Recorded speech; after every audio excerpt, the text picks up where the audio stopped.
Di perayaan kantor baru suami, saat aku dan ayah datang memberi selamat suamiku teriak, aku tak berjabat tangan dengan orang miskin.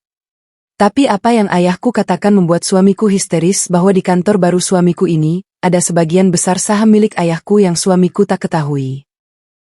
Kehidupan yang tampak sederhana.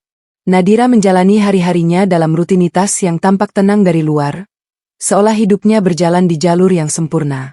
Ia adalah istri dari Raka Pratama, seorang pria yang baru saja mendapatkan promosi besar di sebuah perusahaan ternama di pusat kota. Apartemen mereka tidak mewah, tapi cukup nyaman. Tidak terlalu besar, namun cukup untuk dua orang yang dulu pernah berjanji akan saling menjaga dalam keadaan apapun. Di awal pernikahan, semuanya terasa hangat. Raka adalah pria yang sederhana, mudah tertawa, dan tidak pernah memandang rendah orang lain. Namun semua itu mulai berubah sejak promosi datang. Raka Pratama kini bukan lagi pria yang sama. Setiap pagi ia berangkat dengan setelan rapi, sepatu mengilap, dan tatapan yang kini terasa lebih dingin dari biasanya. Teleponnya tidak pernah lepas dari tangan, dan percakapan di rumah semakin singkat. Seolah Nadira hanya bagian kecil dari hidupnya yang mulai sibuk dan lebih penting. Nadira memperhatikan semuanya. Bukan dengan emosi meledak-ledak, tetapi dengan keheningan yang justru lebih tajam. Ia melihat bagaimana cara Raka mulai memilih kata-kata saat berbicara, bagaimana ia mulai memperhatikan status orang lain, dan bagaimana nada suaranya berubah ketika menyebut rekan kerja barunya di kantor. Di tempatku sekarang, orang-orangnya beda, Nadira, ucap Raka suatu malam tanpa menatapnya. Semua serba cepat, serba profesional. Nadira hanya mengangguk pelan. Dulu kamu juga begitu, Rak. Sederhana. Kalimat itu tidak dibalas.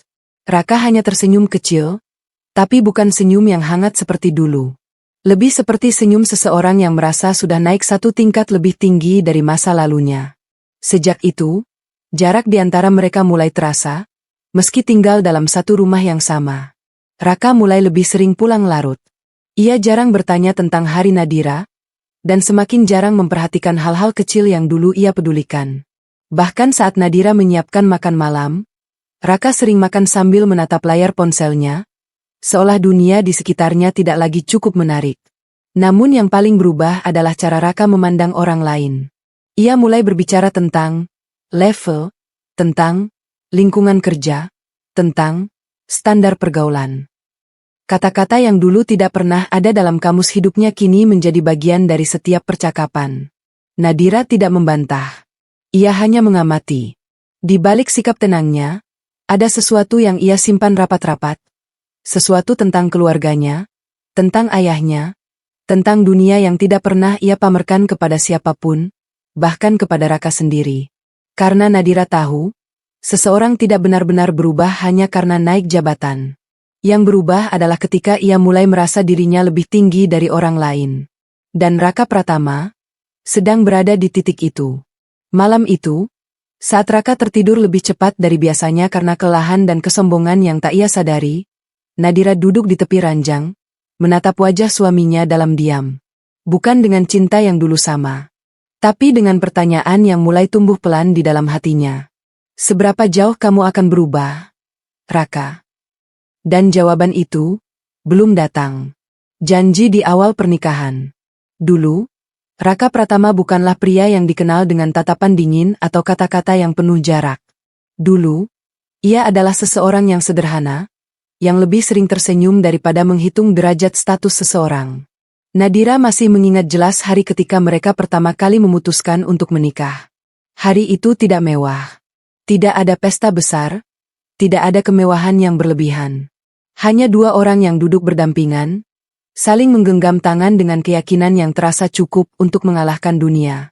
Kalau suatu hari aku jadi orang besar, kata Raka waktu itu, suaranya pelan namun tegas, aku tidak akan berubah. Aku tidak akan pernah memandangmu dari status atau apa yang kamu punya. Ia menatap Nadira dengan mata yang jujur.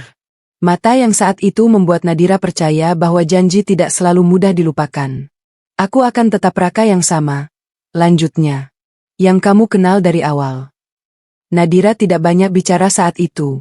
Ia hanya mengangguk, karena untuk pertama kalinya dalam hidupnya, Ia merasa tidak perlu terlalu banyak bertanya untuk percaya. Namun waktu berjalan dengan caranya sendiri. Promosi itu datang seperti pintu yang terbuka ke dunia baru. Dunia yang lebih cepat, lebih keras, dan lebih penuh perhitungan. Dan tanpa disadari, Raka mulai melangkah masuk ke dalamnya. Awalnya hanya hal kecil. Cara ia berbicara tentang rekan kerja. Cara ia mulai membandingkan dirinya dengan orang lain di kantor. Cara ia mulai menghindari hal-hal yang menurutnya tidak sesuai dengan levelnya lagi. Nadira melihat semuanya, tapi tidak langsung berkata apa-apa. Karena ia masih berharap. Raka hanya sedang beradaptasi. Namun harapan itu perlahan mulai diuji. Suatu malam, setelah pulang lebih larut dari biasanya, Raka duduk di ruang makan tanpa benar-benar menyentuh makanannya. Tatapannya kosong, tapi pikirannya jelas tidak berada di rumah itu. Di kantor sekarang beda, ucapnya tiba-tiba. Orang-orang di sana punya standar yang tinggi. Tidak semua orang bisa masuk ke lingkungan seperti itu. Nadira yang sedang membereskan meja berhenti sejenak. Termasuk kamu dulu juga bukan orang dari situ, kan? Tanyanya lembut. Raka terdiam sesaat. Bukan marah. Tapi ada sesuatu yang berubah di wajahnya. Seperti sebuah pintu kecil dalam dirinya yang mulai tertutup perlahan. Dulu itu berbeda, jawab Raka akhirnya. Sekarang aku sudah di posisi yang lain. Kalimat itu terdengar sederhana, tapi bagi Nadira, ada sesuatu yang terasa berat di dalamnya. Seperti jarak yang baru saja diciptakan tanpa disadari. Malam itu, setelah Raka tidur, Nadira duduk sendiri di ruang tamu yang remang. Ia memandang cincin di jarinya, lalu mengingat kembali semua janji yang pernah diucapkan suaminya. Janji tentang kesederhanaan. Janji tentang tidak memandang status. Janji tentang tetap menjadi orang yang sama. Namun yang ia lihat sekarang adalah seseorang yang perlahan menjauh dari semua itu, tanpa sadar bahwa ia sedang meninggalkan dirinya sendiri. Di luar, angin malam bergerak pelan. Sunyi terasa lebih dalam dari biasanya. Dan Nadira mulai bertanya dalam diam. Apakah janji itu benar-benar berubah? Atau sejak awal, Raka hanya belum diberi kesempatan untuk mengujinya? Langkah Raka menuju puncak. Kabar itu datang seperti kemenangan yang sudah lama ditunggu. Raka Pratama akhirnya resmi dipindahkan ke kantor pusat perusahaan besar tempat ia bekerja. Sebuah langkah yang selama ini ia perjuangkan tanpa henti. Lembur yang tak terhitung, tekanan yang ia telan, dan ambisi yang perlahan mengisi seluruh ruang dalam dirinya. Hari pertama di kantor pusat, Raka berdiri di lobi gedung tinggi itu dengan tatapan berbeda. Bukan lagi tatapan ragu seorang pegawai biasa. Tapi tatapan seseorang yang merasa dirinya sedang melangkah naik ke dunia yang lebih tinggi. Gedung itu penuh kaca, modern, dan dingin. Orang-orang di dalamnya berjalan cepat, berbicara singkat, dan hampir tidak pernah menoleh ke arah yang tidak perlu. Di sana, semua orang terlihat penting, dan Raka merasa ia akhirnya menjadi bagian dari mereka. Selamat datang di level yang berbeda, kata salah satu rekan barunya sambil menepuk bahunya. Raka tersenyum tipis. Bukan senyum gugup seperti dulu, tapi senyum yang mulai percaya bahwa kalimat itu memang benar untuknya. Sejak hari itu, ritme hidupnya berubah total. Pagi lebih awal, pulang lebih larut, dan telepon yang tidak pernah berhenti bergetar. Nama-nama baru muncul dalam percakapannya. Manajer, direktur, proyek besar, target jutaan, dan keputusan yang katanya tidak bisa dibuat sembarangan. Dan di tengah semua itu, Nadira mulai terasa seperti bagian hidup yang jauh. Bukan karena ia tidak ada, tapi karena Raka mulai tidak benar-benar hadir saat bersamanya. Saat di rumah, Raka masih duduk di meja makan yang sama, masih tidur di ranjang yang sama, masih mengenakan cincin pernikahan di jarinya. Tapi pikirannya sudah berada jauh di gedung kaca itu, di ruang rapat, di strategi, di ambisi yang terus mendorongnya maju. Nadira memperhatikan semuanya dalam diam. Percakapan mereka semakin pendek. Pertanyaan Nadira sering dijawab dengan, nanti, atau, lagi sibuk. Bahkan saat Nadira bercerita tentang hal sederhana sekalipun, Raka hanya mengangguk tanpa benar-benar mendengar. Suatu malam, Nadira mencoba memecah jarak yang mulai tumbuh di antara mereka. Kamu kelihatan capek akhir-akhir ini, ucapnya pelan saat Raka baru pulang. Raka melepas dasinya sambil berjalan menuju kamar. Ini biasa di kantor pusat. Jawabnya singkat. Semua orang di sini kerja seperti ini. Nadira mengikuti langkahnya dengan tatapan tenang. Tapi kamu jadi jarang di rumah. Raka berhenti sejenak. Untuk pertama kalinya malam itu, ia menatap Nadira. Bukan dengan hangat, tapi dengan sesuatu yang lebih jauh. Seperti seseorang yang sedang menilai prioritas dalam hidupnya. Aku lagi di fase penting, Nadira, katanya akhirnya. Kalau aku berhasil sekarang, semuanya akan lebih baik ke depan. Nadira tidak langsung menjawab. Ia hanya mengangguk pelan, meski ada sesuatu yang mulai terasa dingin di dadanya. Termasuk kita? Tanyanya lirih. Raka terdiam. Pertanyaan itu menggantung di udara lebih lama dari yang seharusnya. Namun jawabannya tidak pernah benar-benar datang. Ia hanya berbalik, masuk ke kamar, meninggalkan Nadira berdiri sendiri di ruang yang tiba-tiba terasa lebih luas dan lebih sepi. Malam itu, Raka tidur lebih cepat karena kelelahan. Atau mungkin, karena ia tidak lagi ingin memikirkan hal-hal yang membuatnya ragu. Dan di sisi lain rumah itu, Nadira mulai menyadari satu hal yang perlahan menjadi jelas. Raka tidak hanya sedang menuju puncak kesuksesan. Ia sedang menjauh, tanpa sadar, dari orang yang dulu paling ia janjikan untuk tidak pernah ditinggalkan. Sosok ayah yang tenang. Dimas Arya adalah sosok yang jarang terlihat dalam kehidupan Raka Pratama. Bagi Raka, ia hanyalah ayah Nadira, pria yang selalu tampil sederhana, berbicara seperlunya, dan tidak pernah ikut campur dalam urusan rumah tangga mereka. Tidak ada kesan berlebihan, tidak ada pembicaraan tentang dunia bisnis, tidak ada tanda-tanda bahwa ia memiliki pengaruh apapun di luar lingkup keluarga. Justru karena itulah, Raka tidak pernah benar-benar memperhatikannya. Setiap kali Dimas datang, suasananya selalu tenang. Ia tidak banyak bertanya, tidak banyak memberi nasihat panjang, hanya duduk, mendengarkan, dan sesekali tersenyum kecil seperti seseorang yang memahami lebih banyak daripada yang ia ucapkan. Nadira selalu bersikap sama di hadapan ayahnya. Tenang, hormat, tapi juga tidak pernah membuka terlalu banyak hal tentang kehidupannya dengan Raka. Terutama tentang perubahan Raka. Karena Nadira tahu, tidak semua hal perlu langsung diceritakan. Dan tidak semua orang perlu tahu semuanya, terlalu cepat. Dimas Arya sendiri tidak pernah menuntut penjelasan. Ia hanya memperhatikan. Cara Nadira berbicara lebih pelan dari biasanya. Cara matanya kadang kosong saat menyebut nama Raka. Dan cara ia tersenyum, yang mulai tidak lagi sehangat dulu. Namun bagi Raka, semua itu tidak berarti apa-apa. Baginya, Dimas hanyalah pria biasa yang hidup sederhana. Tidak terlihat seperti seseorang yang punya pengaruh besar, tidak seperti orang-orang di kantor pusatnya yang penuh jabatan dan status. Karena itu, Raka tidak pernah merasa perlu memberi kesan khusus di depan Dimas. Ia tetap bersikap sopan, tetapi dalam batas yang formal. Seperti kepada seseorang yang tidak memiliki hubungan dengan dunia yang sedang ia bangun. Sementara itu, Nadira tidak pernah menceritakan satu hal pun tentang ayahnya kepada Raka. Bukan karena ingin menyembunyikan sesuatu dengan sengaja. Tapi karena Dimas sendiri tidak pernah mengajarkannya untuk pamer. Apa yang benar-benar milik kita, tidak perlu diumumkan. Begitu kira-kira prinsip yang tanpa sadar Nadira pelajari sejak lama. Maka Raka pun hidup dengan keyakinannya sendiri. Keyakinan bahwa ia adalah bagian dari dunia yang terus naik. Sementara Dimas Arya hanyalah bagian dari kehidupan sederhana yang tidak relevan dengan ambisinya. Suatu sore, Dimas datang tanpa pemberitahuan panjang. Ia duduk di ruang tamu apartemen mereka, seperti biasa. Raka baru pulang kerja dan hanya menyapa sekilas sebelum menuju kamar untuk berganti pakaian. Tidak ada percakapan yang berarti di antara mereka hari itu.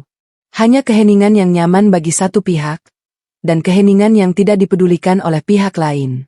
Nadira duduk di dekat ayahnya setelah Raka menghilang ke dalam kamar. Ayah tidak keberatan Raka seperti itu? Tanya Nadira pelan. Dimas tidak langsung menjawab. Ia hanya menatap ke arah pintu kamar yang tertutup, lalu berkata dengan suara tenang. Orang yang sedang merasa di atas, biasanya belum tahu seberapa tinggi sebenarnya dunia ini. Nadira terdiam. Kalimat itu sederhana, tapi entah kenapa terasa lebih dalam dari yang seharusnya. Ayah tidak marah? Tanya Nadira lagi. Dimas tersenyum kecil. Tidak semua hal perlu dibalas dengan emosi, jawabnya. Kadang, cukup dengan waktu.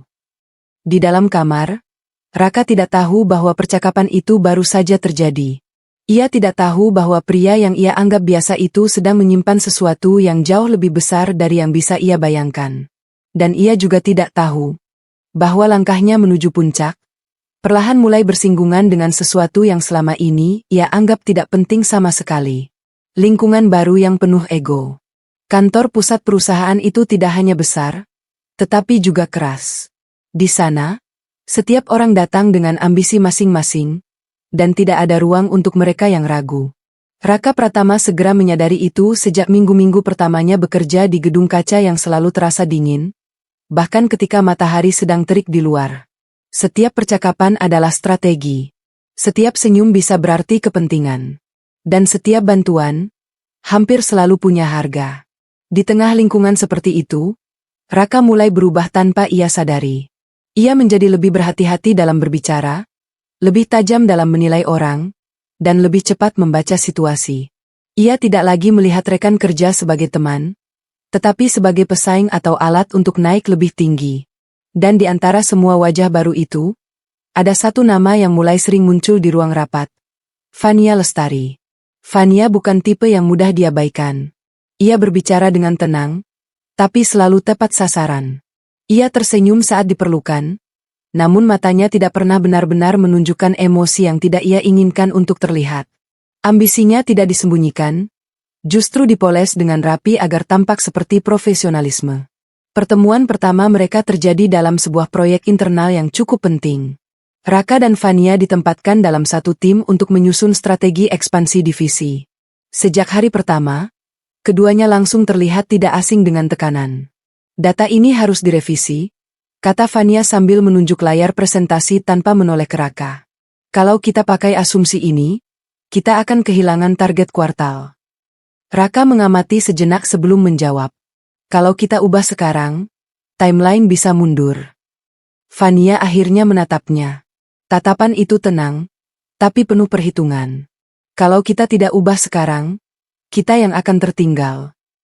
Hening sesaat.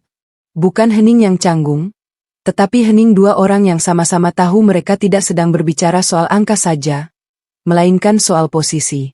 Sejak momen itu, hubungan kerja mereka terbentuk. Bukan sebagai teman, bukan sebagai rekan biasa, tetapi sebagai dua orang yang saling membaca langkah satu sama lain. Hari-hari berikutnya dipenuhi diskusi panjang, revisi tanpa akhir, dan keputusan yang sering kali menjadi perdebatan halus. Raka mulai menyadari bahwa Fania bukan orang yang mudah dipengaruhi, sama seperti dirinya. Dan justru itu yang membuat interaksi mereka semakin intens. Di luar rapat, Fania kadang mendekati Raka dengan percakapan ringan, tentang kantor, tentang target, tentang orang-orang di sekitar mereka. Tapi selalu ada sesuatu di balik setiap kalimatnya, seperti pesan yang tidak diucapkan langsung. Kamu cepat beradaptasi, ucap Fania suatu sore di pantry kantor. Tidak semua orang bisa seperti itu di sini. Raka menatapnya sekilas. Aku cuma belajar cepat. Fania tersenyum kecil. Atau kamu memang sudah terbiasa dengan dunia seperti ini? Kalimat itu menggantung di udara lebih lama dari seharusnya. Raka tidak langsung menjawab. Karena entah kenapa, ia merasa Fania tidak hanya sedang berbicara tentang pekerjaan. Di rumah, Nadira semakin terasa jauh. Namun di kantor, Fania justru semakin dekat. Dengan cara yang tidak pernah benar-benar bisa ditebak. Dan tanpa disadari Raka, ia mulai berada di tengah dua dunia yang berbeda. Satu dunia yang menuntut kesetiaan dan kehangatan yang mulai ia abaikan. Dan satu dunia lagi, yang penuh intrik, ambisi, dan seseorang yang mulai memahami dirinya lebih cepat daripada yang ia inginkan. Fania Lestari tidak sekadar menjadi rekan kerja. Ia mulai menjadi bagian dari permainan yang belum sepenuhnya Raka pahami, tapi sudah terlanjur ia masuki. Perubahan sikap Raka. Perubahan itu tidak terjadi sekaligus. Ia datang perlahan, seperti retakan kecil yang awalnya tidak terlihat, namun semakin lama semakin memanjang tanpa bisa dihentikan. Raka Pratama mulai terbiasa dengan kehidupan di kantor pusat. Ia terbiasa dengan rapat-rapat penting, dengan orang-orang yang berbicara dalam istilah target dan strategi, dengan lingkungan yang selalu menuntut kesempurnaan. Dan di tengah semua itu, ada satu hal yang mulai ia rasakan tanpa berani ia akui secara langsung. Ia ingin terlihat setara. Setara dengan orang-orang di sekitarnya. Setara dengan lingkungan barunya. Setara dengan citra yang sedang ia bangun. Masalahnya, dalam proses itu, Nadira mulai terasa seperti sesuatu yang harus ia sesuaikan. Awalnya hanya hal kecil. Saat rekan kerja bertanya tentang akhir pekannya, Raka hanya menjawab singkat tanpa menyebut Nadira. Saat ada acara kantor kecil, ia datang sendiri dan mengatakan Nadira sibuk. Dan ketika nama istrinya disebut, ia hanya tersenyum tipis, lalu cepat mengalihkan pembicaraan. Bukan karena ia tidak mencintai Nadira. Tapi karena ia mulai merasa, Nadira tidak cocok dengan dunia yang sedang ia masuki. Suatu sore, Fania Lestari mendekatinya setelah rapat. "Kamu jarang bawa pasangan ke acara kantor?" ucap Fania sambil merapikan dokumen di tangannya. Raka sedikit terdiam, lalu menjawab santai. Dia memang tidak terlalu suka acara seperti itu. Fania menatapnya sekilas, seperti sedang menilai sesuatu yang tidak diucapkan. "Di sini, orang-orang biasanya datang dengan pasangan mereka," katanya pelan. "Itu bagian dari image."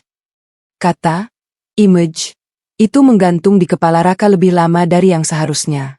Malamnya, saat pulang, Nadira sudah menyiapkan makan malam seperti biasa. Suasana rumah tenang, hangat, dan sederhana. Terlalu sederhana untuk dunia yang baru saja Raka tinggalkan sepanjang hari.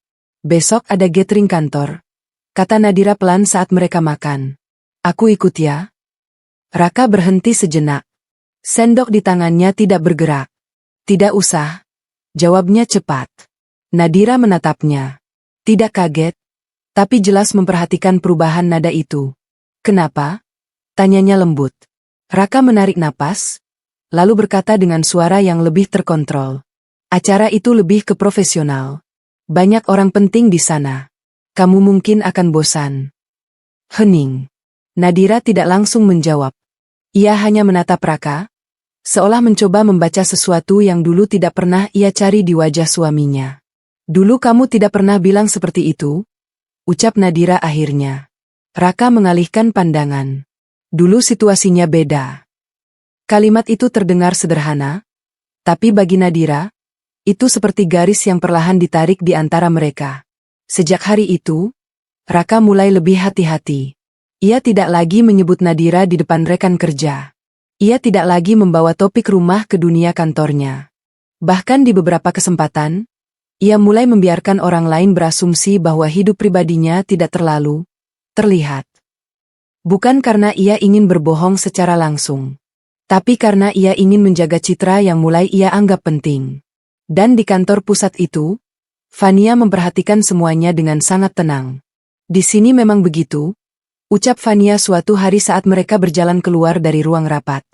"Orang tidak menilai kamu dari siapa kamu sayang, tapi dari seberapa jauh kamu bisa terlihat cocok dengan mereka." Raka tidak langsung menjawab. Tapi untuk pertama kalinya, ia tidak membantah. Di rumah, Nadira mulai merasakan perubahan itu lebih dalam dari sekadar kata-kata. Raka masih suaminya. Masih tinggal di rumah yang sama. Masih ada di sisi yang sama setiap malam. Tapi ada sesuatu yang mulai hilang dari cara Raka memandangnya. Bukan cinta yang hilang, tapi keberanian untuk mengakuinya di depan dunia yang ia anggap lebih penting. Dan tanpa mereka sadari, jarak itu bukan lagi hanya tentang waktu atau kesibukan, tapi tentang pilihan. Pilihan yang diam-diam mulai dibuat Raka, tanpa benar-benar mempertimbangkan siapa yang ia tinggalkan di belakangnya.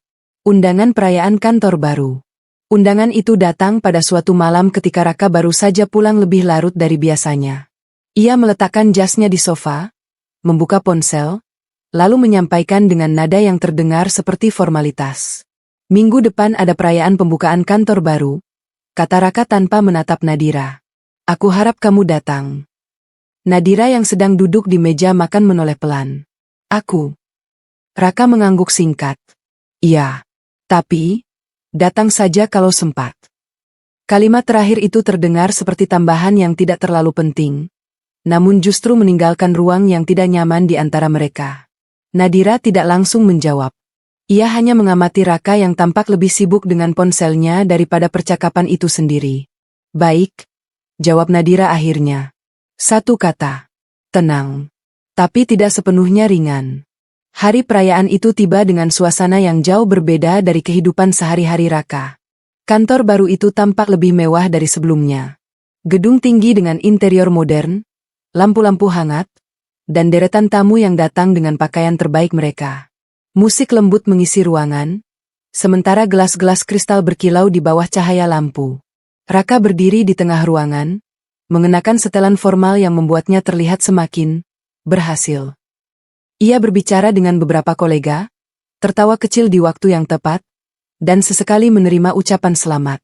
Di dalam dirinya, ada rasa bangga yang sulit disembunyikan. Ini adalah puncak dari semua kerja kerasnya. Dan malam ini, ia ingin terlihat seperti bagian dari dunia itu sepenuhnya. Namun ketika ia sedang berbicara dengan Fania Lestari, matanya tiba-tiba menangkap sesuatu di pintu masuk. Seseorang datang. Nadira. Dan di sampingnya, Dimas Arya. Raka mengerutkan kening sedikit. Ia tidak pernah benar-benar memikirkan apakah Nadira akan datang sendiri atau bersama seseorang. Ia hanya mengundang. Nadira berjalan dengan tenang, mengenakan busana sederhana namun rapi. Tidak mencolok, tapi juga tidak berusaha bersembunyi. Di sampingnya, Dimas Arya melangkah dengan sikap yang sama tenangnya. Raka sempat ragu beberapa detik sebelum melangkah mendekat. Nadira, sapanya singkat. Lalu pandangannya beralih ke Dimas. Pak. Dimas mengangguk kecil, tenang seperti biasa. Selamat, ucap Nadira pelan. Untuk kantor barunya. Terima kasih, jawab Raka, sedikit kaku. Di belakangnya, Fania memperhatikan dengan mata yang sulit ditebak. Acara berlangsung seperti yang diharapkan Raka. Ramai, elegan, penuh percakapan bisnis dan pujian. Namun sejak Nadira dan Dimas hadir, suasana yang dirasakan Raka mulai sedikit berbeda. Ada bagian kecil dalam dirinya yang tidak bisa dijelaskan, seperti ketidakseimbangan yang baru ia sadari. Beberapa tamu memperhatikan Dimas Arya lebih lama dari biasanya, meskipun tidak ada yang mengatakannya secara langsung. Ada sesuatu dari cara Dimas berdiri, cara ia mendengarkan, yang membuatnya tidak sepenuhnya biasa. Raka menangkap itu, tapi memilih mengabaikannya. Ia justru lebih fokus menjaga citra dirinya sendiri di tengah para kolega. Siapa mereka? Tanya salah satu rekan kerja Raka sambil melirik ke arah Nadira dan Dimas. Teman, jawab Raka cepat. Satu kata yang terlalu cepat diucapkan. Dan entah kenapa, terasa sedikit tidak nyaman setelahnya. Nadira berdiri tidak jauh dari area utama, tidak berusaha menarik perhatian. Dimas di sampingnya hanya mengamati ruangan dengan tenang, seperti seseorang yang sedang membaca sesuatu yang tidak terlihat oleh orang lain. Ayah, kata Nadira pelan, Raka terlihat sibuk sekali. Dimas menatap putrinya sejenak. Dia sedang berada di tempat yang dia pikir penting. Nadira tidak menjawab, karena ia tahu, kalimat itu memiliki makna yang lebih dalam dari sekadar pekerjaan. Di sisi lain ruangan, Raka tertawa bersama rekan-rekannya. Namun matanya sesekali masih kembali ke arah Nadira dan Dimas. Dan setiap kali itu terjadi, ada sesuatu yang ia tidak mengerti mulai muncul di dalam dadanya. Seperti perasaan bahwa malam ini, bukan hanya tentang perayaan kantor baru, tapi tentang sesuatu yang sedang bergerak tanpa ia sadari. Kedatangan yang tak disambut baik. Suasana perayaan kantor baru itu awalnya terasa sempurna. Lampu kristal menggantung rapi di langit-langit, musik lembut mengalun, dan gelas-gelas berisi minuman berkilau di tangan para tamu yang datang dengan pakaian terbaik mereka. Semua orang berbicara tentang pencapaian, tentang masa depan, tentang peluang besar yang terbuka di kantor pusat itu. Raka Pratama berdiri di tengah semua itu dengan senyum yang sudah ia latih sejak lama. Senyum seseorang yang ingin terlihat berada di tempat yang tepat. Namun semuanya mulai berubah saat Nadira dan Dimas Arya benar-benar masuk ke dalam ruangan. Bukan karena mereka membuat kegaduhan. Justru sebaliknya. Karena mereka terlalu tenang. Beberapa mata mulai melirik. Awalnya sekilas, lalu lebih lama. Ada yang memperhatikan pakaian Nadira yang sederhana dibandingkan tamu lain yang penuh kilau. Ada juga yang memperhatikan Dimas Arya, cara ia berdiri, cara ia tidak berusaha mencari perhatian, dan cara ia hanya mengamati ruangan tanpa tergesa. Di lingkungan seperti itu, ketenangan seringkali dianggap tidak biasa.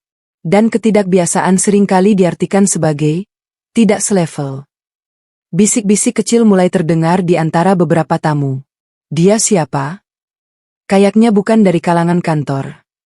Kenapa bisa masuk acara seperti ini? Tidak keras, tidak terang-terangan, tapi cukup untuk menciptakan lapisan dingin di udara. Raka yang sedang berbicara dengan beberapa kolega menangkap perubahan itu dari kejauhan. Ia langsung tahu siapa yang menjadi pusat perhatian baru. Nadira dan Dimas Arya. Ia menghela napas pelan, lalu berjalan mendekat dengan langkah yang sedikit lebih cepat dari biasanya. Nadira, sapanya singkat, seolah ingin memutus suasana yang mulai terbentuk. Lalu ia menoleh ke Dimas.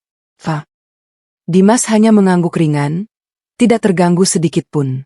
Namun Raka bisa merasakan sesuatu yang tidak nyaman mulai muncul di dirinya, bukan karena Dimas atau Nadira, tetapi karena cara orang lain memandang mereka. Beberapa kolega Raka mulai memperhatikan dengan ekspresi yang sulit disembunyikan.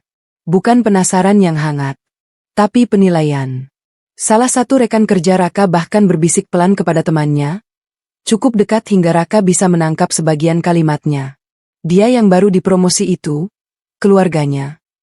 Kalimat itu tidak selesai, tapi maknanya cukup jelas. Raka tersenyum kecil, mencoba menutup situasi. Ya, ini istri saya, ucapnya singkat, tanpa penjelasan tambahan. Tidak ada nada bangga di sana. Tidak juga ada kehangatan. Hanya pernyataan yang ingin cepat selesai. Nadira mendengarnya. Tapi ia tidak bereaksi. Ia hanya berdiri tenang, seperti biasa. Dimas Arya juga tidak menunjukkan ekspresi apapun. Ia hanya mengamati Raka sebentar, lalu kembali melihat ruangan yang penuh orang-orang yang sibuk menilai satu sama lain. Di sisi lain ruangan, Fania Lestari memperhatikan semuanya dengan mata yang tidak terbaca. Ia tidak mendekat, tidak juga menjauh. Hanya melihat. Raka mulai merasa tidak nyaman. Bukan karena Nadira atau Dimas melakukan kesalahan, tapi karena kehadiran mereka membuat ruang yang tadinya terasa terkendali, menjadi sedikit tidak stabil. Beberapa tamu masih melirik. Beberapa bahkan tidak lagi berusaha menyembunyikan ekspresi mereka. Raka merasakan itu di kulitnya. Di dunia yang sedang ia bangun citranya, hal kecil seperti ini bisa menjadi gangguan besar. Ia menoleh ke Nadira. Kalau capek, kamu bisa duduk dulu di sana, katanya pelan, menunjuk ke sudut ruangan. Nada suaranya terdengar seperti perhatian, tapi juga seperti jarak. Nadira mengangguk pelan.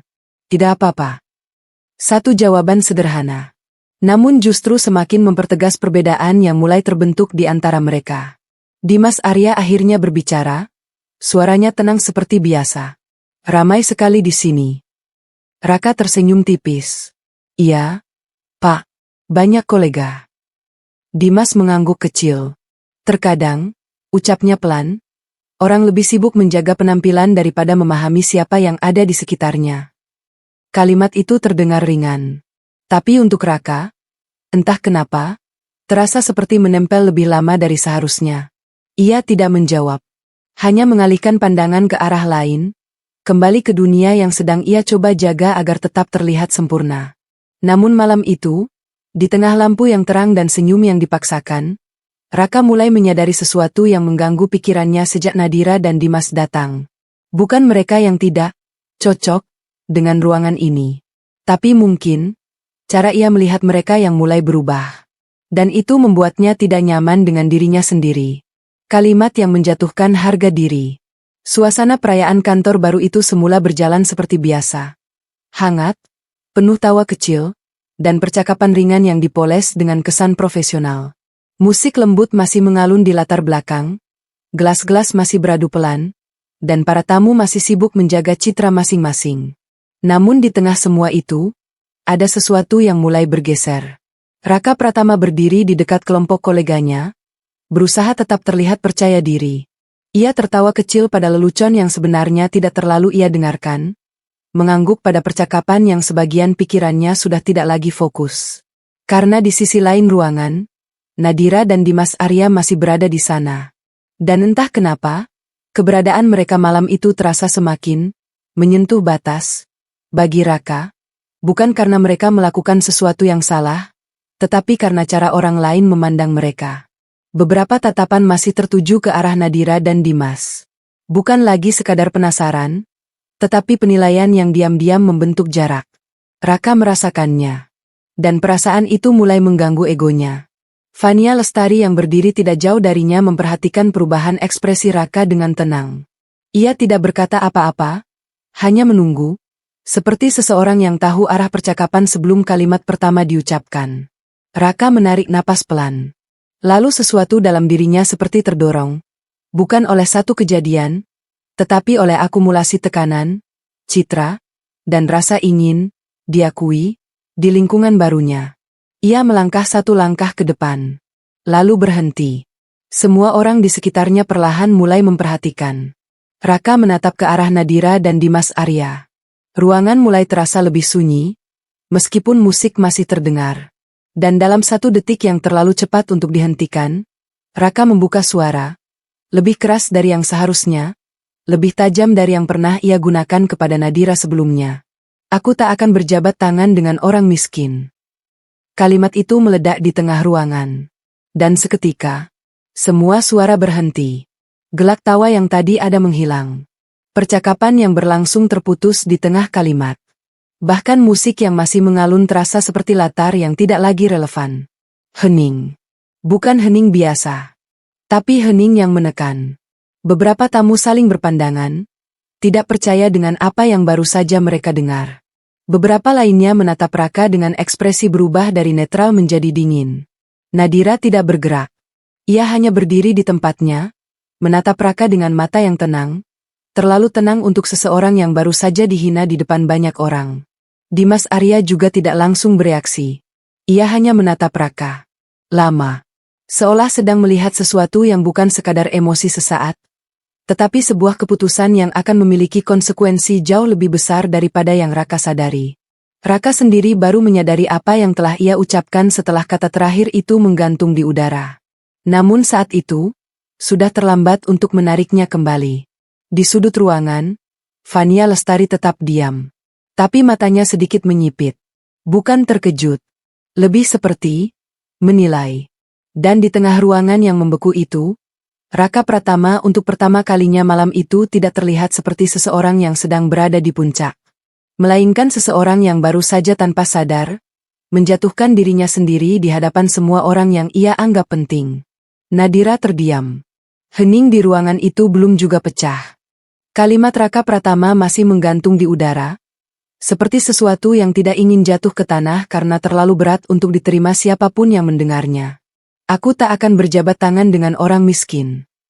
Beberapa orang masih menahan napas. Beberapa lainnya saling melirik, memastikan mereka tidak salah dengar. Tapi tidak ada yang berani menjadi orang pertama yang berbicara. Dan di tengah semua itu, Nadira berdiri. Tidak bergerak. Tidak bereaksi berlebihan. Tidak ada air mata yang jatuh. Tidak ada suara yang keluar dari bibirnya. Hanya diam. Namun diamnya Nadira bukan diam yang kosong. Itu adalah diam yang penuh. Penuh kesadaran. Penuh pengertian. Penuh sesuatu yang lebih dalam dari sekadar rasa sakit sesaat. Matanya perlahan menatap Raka. Bukan seperti istri yang baru saja dihina. Tapi seperti seseorang yang sedang melihat bagian dari dirinya yang dulu pernah ia kenal, dan kini tidak lagi dikenali. Tatapan itu tenang. Terlalu tenang. Bahkan lebih dingin daripada kata-kata yang baru saja diucapkan Raka. Raka yang semula berdiri tegak dengan emosi yang belum sepenuhnya reda, tiba-tiba merasakan sesuatu yang berbeda saat mata mereka bertemu. Tidak ada amarah di mata Nadira. Tidak ada tangisan. Tidak ada protes. Yang ada hanya jarak. Jarak yang terasa seperti pintu yang perlahan tertutup tanpa suara. Fania Lestari dari kejauhan memperhatikan momen itu dengan ekspresi yang sulit dibaca. Ia tidak ikut campur, tidak juga menunjukkan reaksi yang jelas. Namun matanya tidak lepas dari Nadira. Seolah ia sedang mencoba memahami sesuatu yang belum terlihat di permukaan. Dimas Arya tetap berada di samping Nadira. Wajahnya tenang seperti sebelumnya.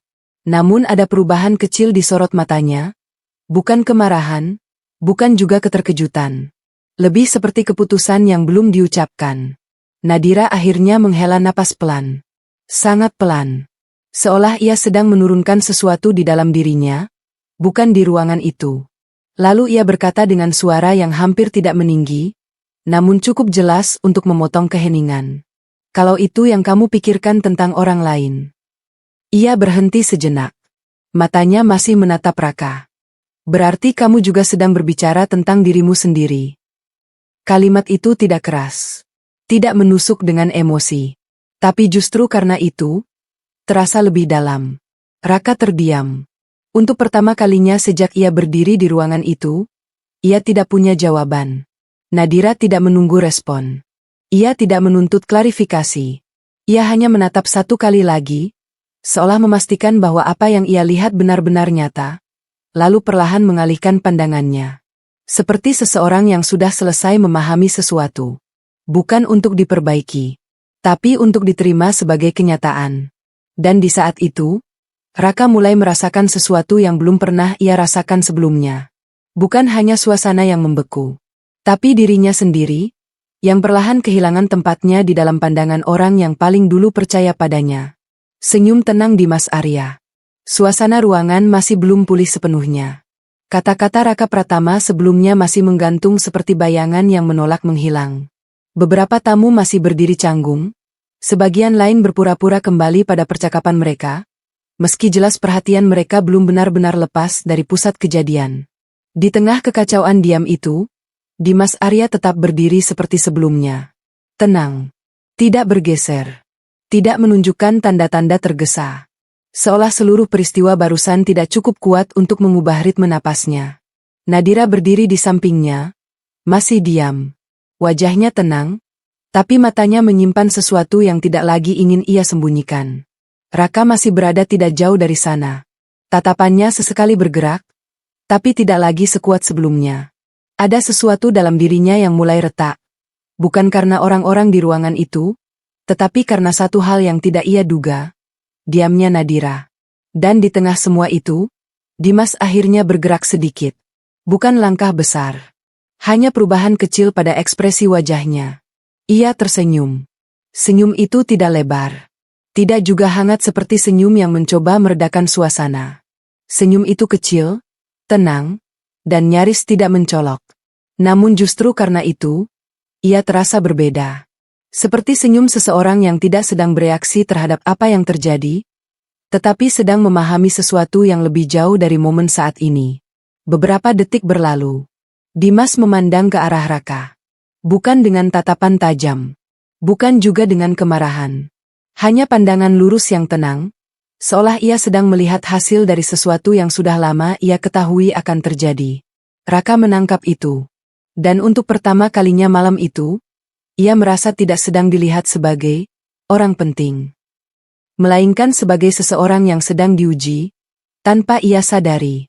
Nadira memperhatikan ayahnya sekilas. Ia tidak bertanya. Karena ia sudah cukup mengenal cara Dimas bersikap. Senyum kecil itu bukan tanda meremehkan. Bukan juga tanda menerima begitu saja. Itu adalah senyum seseorang yang tahu bahwa waktu selalu bekerja lebih jujur daripada emosi manusia. Dimas akhirnya mengalihkan pandangannya kembali ke ruangan. Seolah kejadian tadi hanyalah satu titik kecil dalam rangkaian yang lebih panjang. Ia lalu berkata pelan, hampir seperti berbicara pada dirinya sendiri, namun cukup terdengar oleh Nadira di sampingnya. Orang akan selalu menunjukkan siapa dirinya, ketika ia merasa sedang berada di tempat tertinggi. Nadira tidak menjawab, tapi matanya sedikit menurun. Seolah kalimat itu bukan sesuatu yang baru ia dengar, hanya sesuatu yang akhirnya terbukti di depan matanya sendiri. Di sisi lain ruangan, Fania Lestari masih memperhatikan. Senyumnya tipis, nyaris tidak terlihat. Bukan senyum simpati. Bukan juga senyum kemenangan. Lebih seperti seseorang yang baru saja melihat potongan kecil dari sesuatu yang lebih besar, dan memutuskan untuk tidak terburu-buru menyimpulkan apapun. Raka sendiri masih berdiri di tempatnya. Namun kini, ia tidak lagi merasa seperti seseorang yang menguasai ruangan. Melainkan seseorang yang baru menyadari bahwa ada orang-orang di sekitarnya yang tidak perlu meninggikan suara untuk membuatnya kehilangan kendali. Dan di antara mereka, Dimas Arya hanya berdiri dengan senyum kecil yang tidak menjelaskan apapun.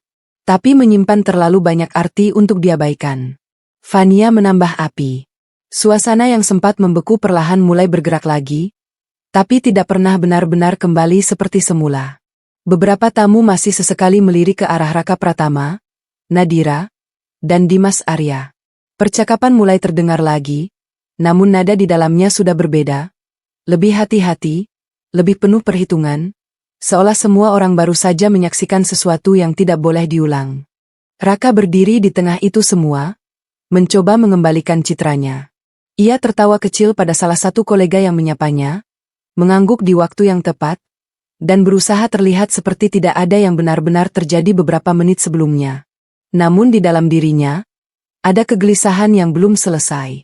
Dan di saat itulah Fania Lestari mendekat. Langkahnya tenang, ekspresinya rapi seperti biasa. Tidak ada tanda-tanda bahwa ia baru saja menyaksikan konflik besar. Seolah ia memilih sendiri kapan harus terlibat dalam emosi, dan kapan harus menjaga jarak. Acara ini tetap berjalan bagus, ucap Fania pelan di samping Raka. Raka menoleh sedikit. Iya, sedikit tegang tadi. Fania tersenyum tipis. Di kantor pusat, hal seperti itu wajar. Kadang orang tidak terbiasa dengan standar di sini. Kalimatnya terdengar netral, tapi tidak sepenuhnya netral. Raka menangkapnya. Fania melanjutkan sambil melirik sekilas ke arah Nadira yang masih berdiri bersama Dimas di kejauhan. Tidak semua orang cocok berada di lingkungan seperti ini, katanya santai. Ada yang datang sebagai tamu, tapi ada juga yang terlihat seperti belum memahami tempatnya. Raka tidak langsung menjawab, tapi matanya ikut mengikuti arah pandang Fania, Nadira, dan Dimas Arya. Di dalam dirinya, sesuatu yang tadi retak mulai tertutup kembali, bukan dengan ketenangan, tetapi dengan ego yang perlahan disusun ulang. Fania tidak menekan, tidak juga memaksa. Ia hanya melempar kalimat-kalimat kecil, seperti percikan api yang jatuh di tempat yang sudah mulai panas. Yang penting kamu tetap fokus, tambah Fania sambil menatap Raka kembali. Kamu sudah sampai di titik ini karena kamu berbeda dari mereka. Kalimat itu masuk dengan halus. Terlalu halus. Raka menarik napas pelan. Untuk sesaat, keraguan yang tadi muncul di dalam dirinya mulai tergeser. Bukan hilang, tapi tertutup.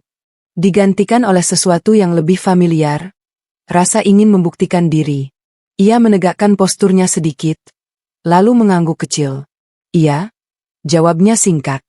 Fania tersenyum lebih jelas kali ini, tapi tetap terkontrol. Bagus. Di sisi lain ruangan, Nadira masih berdiri tenang. Namun pandangannya beberapa kali bertemu dengan Raka, dan setiap kali itu terjadi, tidak ada lagi kehangatan yang tersisa di sana.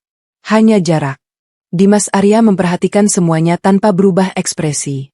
Seperti seseorang yang sudah lama tahu arah angin, bahkan sebelum badai benar-benar terlihat. Fania melangkah sedikit menjauh, kembali ke kelompoknya, meninggalkan Raka dengan pikirannya sendiri. Namun kali ini, pikiran Raka tidak lagi dipenuhi rasa bersalah. Yang ada justru sesuatu yang lain. Rasa ingin terlihat benar. Rasa ingin membuktikan bahwa ia tidak salah berada di tempat ini. Dan perlahan, tanpa ia sadari, Fania tidak hanya memprovokasi situasi. Ia sedang membentuk cara Raka melihat orang-orang di sekitarnya. Termasuk Nadira. Rendra mulai curiga. Keramaian di ruang perayaan itu perlahan kembali menemukan ritmenya, meski tidak lagi setenang sebelumnya. Para tamu berusaha melanjutkan percakapan, namun ada ketegangan halus yang masih tertinggal di udara, seperti sisa getaran dari sesuatu yang baru saja meledak dan belum sepenuhnya padam. Raka Pratama kini kembali berdiri dalam lingkaran para petinggi perusahaan. Ia berbicara, tersenyum, dan mencoba mengembalikan citra dirinya yang sempat goyah. Namun di balik semua itu, matanya sesekali masih tertuju ke arah Nadira dan Dimas Arya. Di sisi lain ruangan, Nadira tetap tenang. Tidak mendekat, tidak menjauh. Hanya hadir, seperti seseorang yang tidak lagi merasa perlu membuktikan apapun. Dan Dimas Arya, tetap seperti sebelumnya. Diam. Terlihat sederhana. Tapi tidak pernah benar-benar biasa.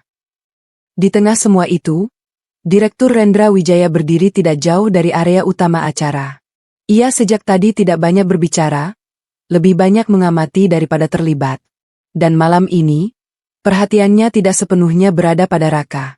Matanya justru beberapa kali kembali ke satu sosok yang sama. Dimas Arya. Awalnya hanya sekilas. Namun semakin lama, tatapan itu semakin bertahan lebih lama dari yang seharusnya.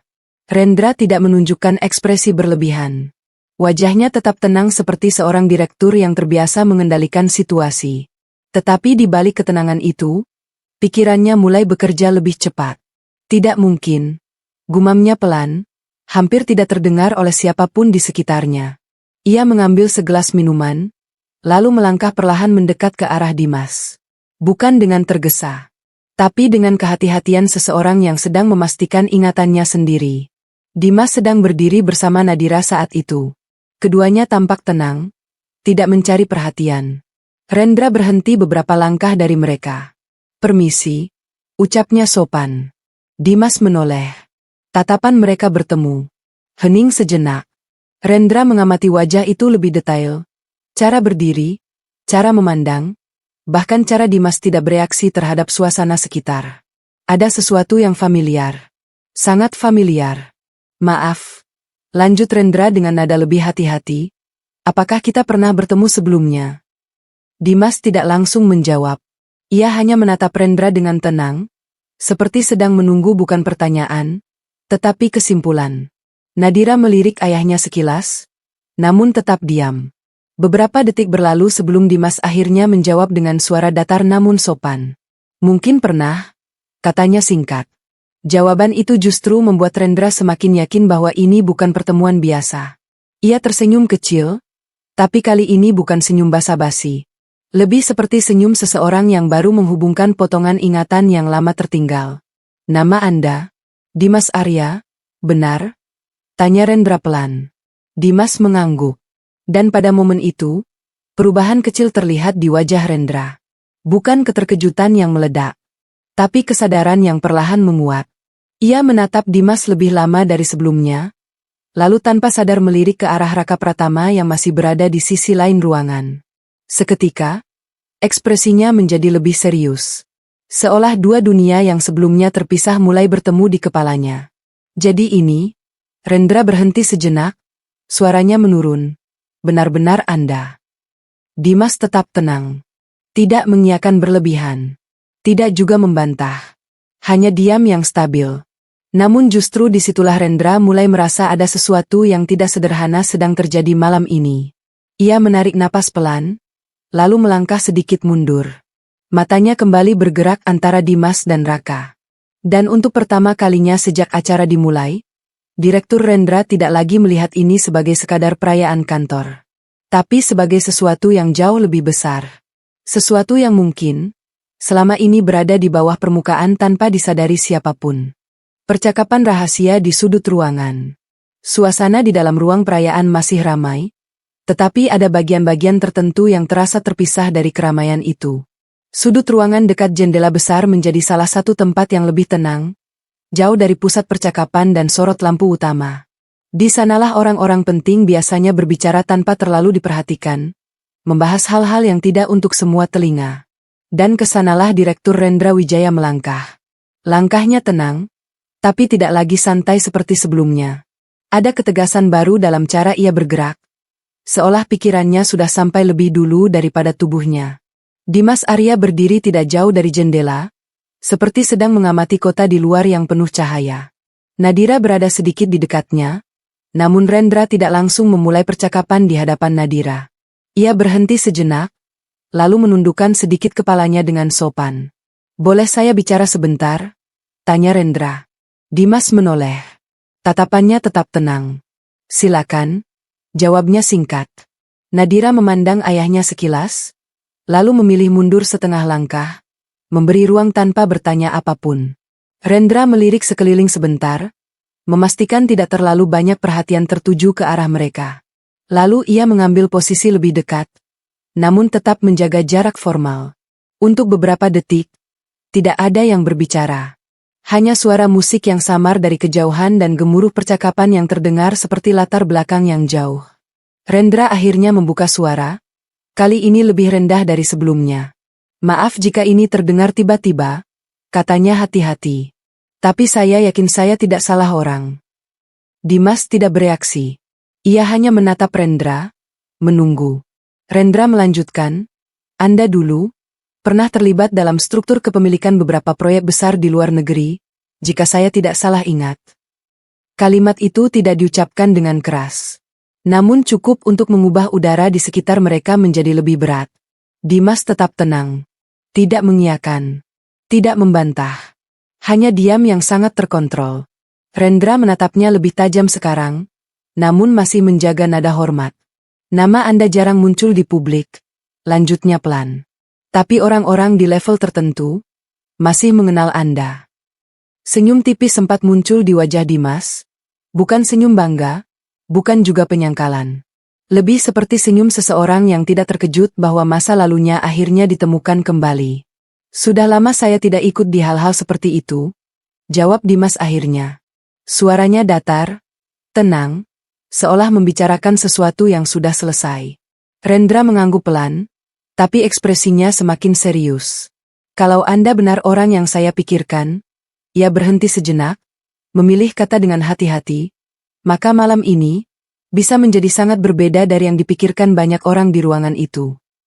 Dimas menoleh sedikit ke arah ruangan utama.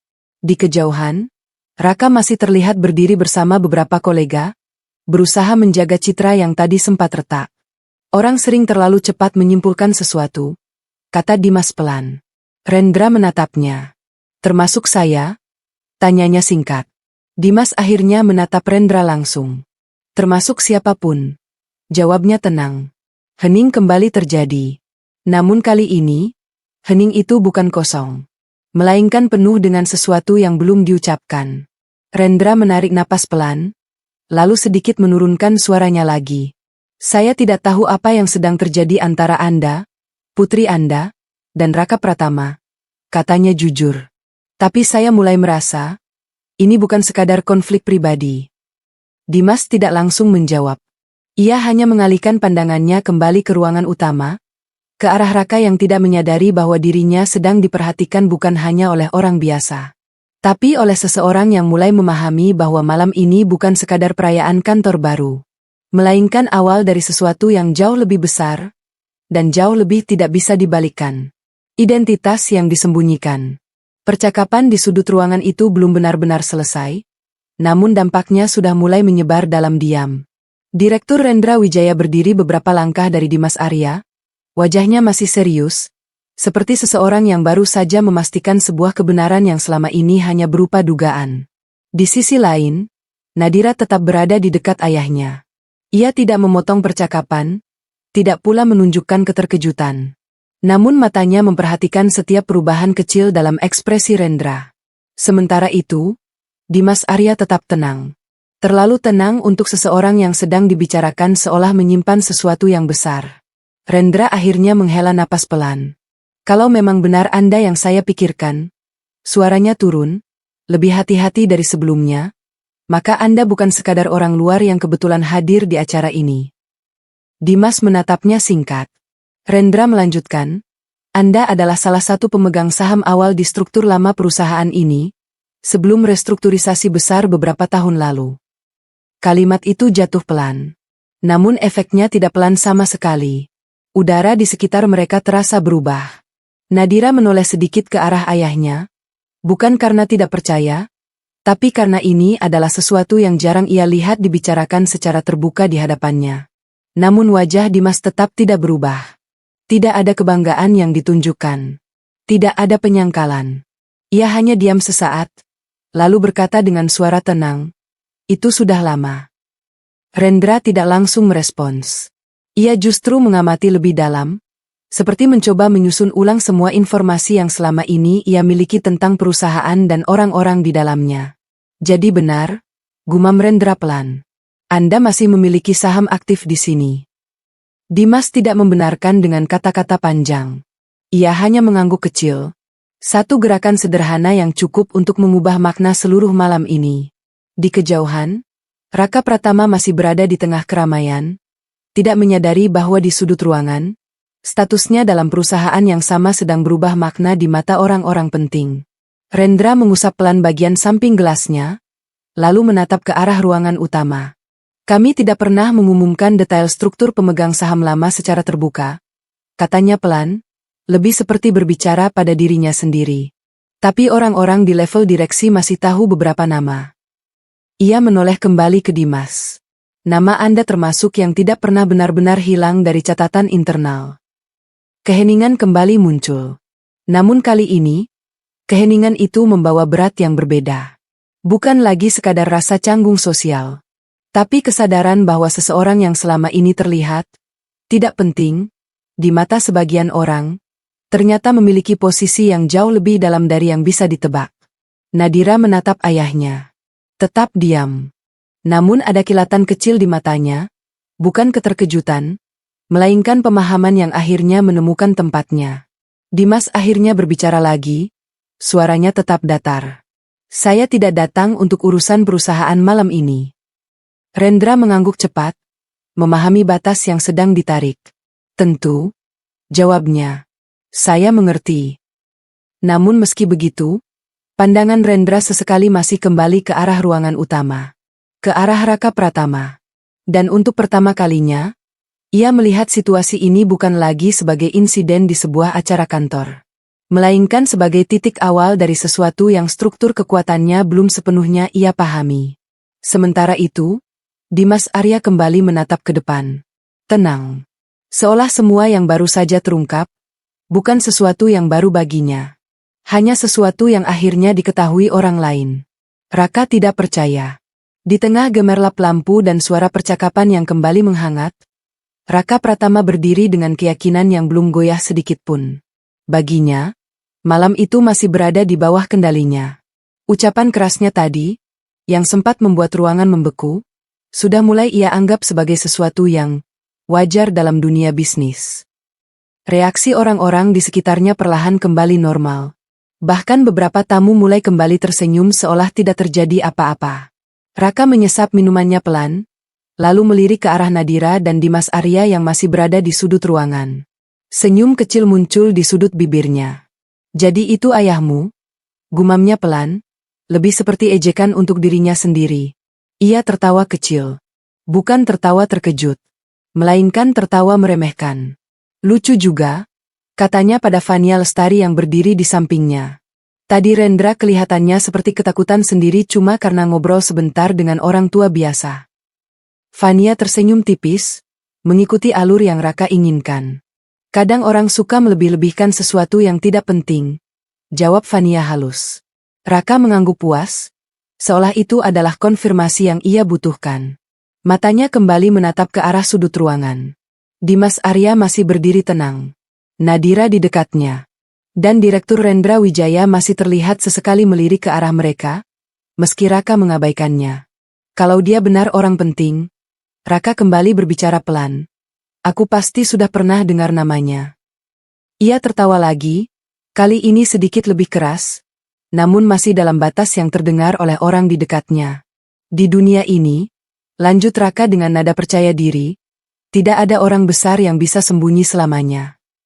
Fania mengangguk, tapi matanya sempat menangkap sesuatu yang berbeda di kejauhan. Cara Rendra berdiri, cara ia tidak lagi mendominasi percakapan seperti sebelumnya. Namun ia tidak mengatakan apa-apa. Raka terlalu percaya diri untuk diberi gangguan. Di sisi lain ruangan, suasana di sudut tempat Dimas Arya berdiri masih terasa tenang, tetapi tidak lagi sama seperti sebelumnya.